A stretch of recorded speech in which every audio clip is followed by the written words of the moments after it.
Okay, if you are in the market for a new job, you know it's not easy out there. You need to do everything you can to make yourself really stand out. And interviewing, that's definitely one of the best ways that you can get noticed. Career consultant Kaplan Mobray is here today with some tips on how you can get your name out there and, of course, land that job. That's right. That's the name of the game here. So you say there are some things that we should not do. What are the most common mistakes that people make when they go out on that interview? You know, the economy is picking up, so a lot of people are going to be in interview rooms looking for jobs. The biggest mistake they make is, one, asking for information about the company. You see, the employer's already taken the time to do research on you, the candidate, so you should actually do your research on the company. So that's one of the biggest mistakes. The other one is actually presenting your qualities and not your skills.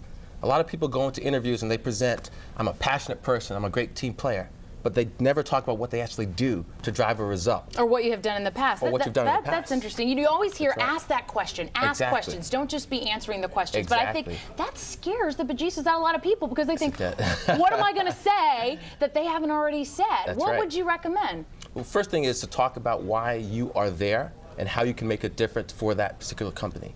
And specifically ask a question about what is a specific problem that that company is looking for and how can you, as the candidate, make a difference.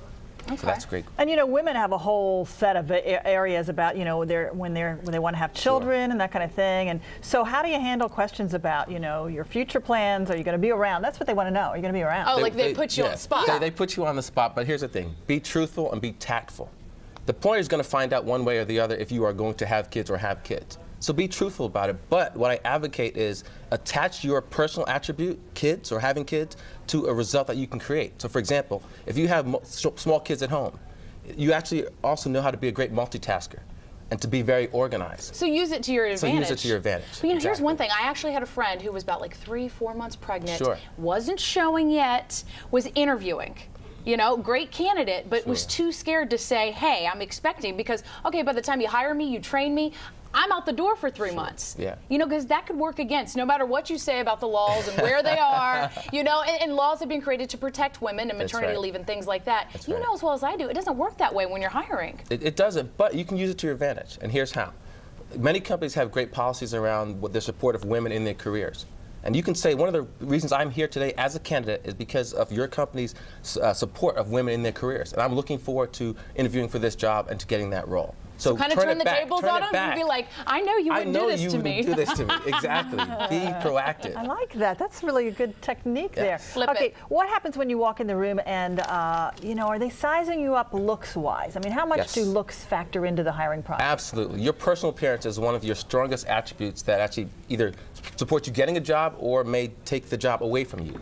So use your personal appearance to show that you are capable, that you have quality, and that you have respect for attention to detail. But the reality is some people walk into rooms and their personal appearance, maybe it's or maybe it's they have a scar because they were just in an accident. Do not hide the truth.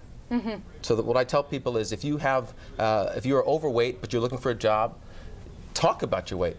And say that, you know, I've been in the gym, I've been exercising, and because of that, I've been learning the skill around work ethic, and it's really going to help me as I look for new roles. So use it to your advantage. Gotcha. What about this? A lot of people have been there. You're the day of your interview, you pad your schedule, try to get there for traffic and parking, all that good stuff. You think you're good, you know, and it's like first day of school kind of jitters. And then something happens. Flat tire, more traffic than expected, car accident. And you have to call them. I mean, talk about a bad first kind of impression. How do you go around that?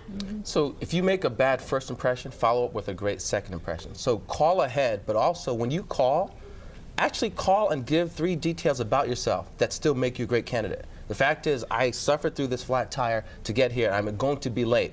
But one of the things I learned in doing this is being resourceful. So I called you, I called your assistant, I called your boss, I called everyone else, and they all know the situation that is at hand. And one of the biggest skills that you bring to the job is being resourceful. So again, use it to your advantage, even irrespective of the circumstance. So they like to know how you're going to handle something that may be unexpected. Because it's a live case study. Right. It's a live case study. It's going to happen. It happens to everybody. So when does the actual interview begin?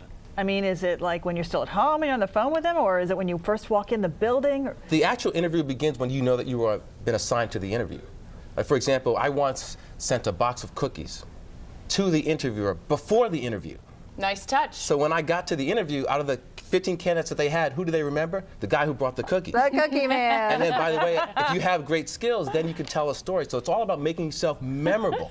Don't wait for link to happen. Make it happen. This is a hard one. Yes. A lot of people like to hide it on their resumes and just say, you know, I was there from here to here, but it's always brought up. Why did you leave your last job? Sure. What if you were fired? How do you handle that? It's one of the toughest questions that people deal with interviews.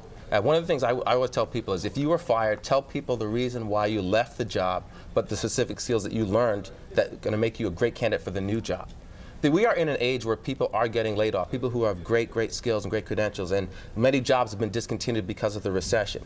So it is not, the stigma around being fired is going away. It isn't how it used to be. It isn't how it used to be. So tell people what you learned, tell people the value that you add, and go for that job, even if you got fired. So I say be truthful, but be tactful. Yeah, because they're going to find out. Yeah, They're going to find people out. like the truth. They People want like the to truth. know what the truth is. And you don't want to start off without telling the truth, because they find out anyway. We're in the age of Google, and you can just do anything. So It's all out it's there, all right out there. It's all all out there. Have you ever had a bad interview? No. Come on. I haven't, truthful. but you know Back why? on the Because day. even the worst interview I've learned from. So when I go into an interview experience, I always think about, what is it that I'm going to contribute, what are they going to walk away with, and how can I leave them with a memorable impression? And that's what's important, memorable impressions. All right, so after the interview, you have to follow up, right? Yes, you do. More cookies. More cookies, more cookies, but also I think Step it up. Bring on the brownies. Within 24 to 48 hours, you should send some type of communication. A lot of people say, what do you do? Do you send an email? Do you send snail mail? I say, in this age of electronic communications, send an email within 24 to 48 hours, because if you are that great candidate, they're going to forward your email to some other people. And now other people around the office are going to know about you. Many people they work from home, they work remotely, they may not even get their snail mail. They may not even open their snail mail.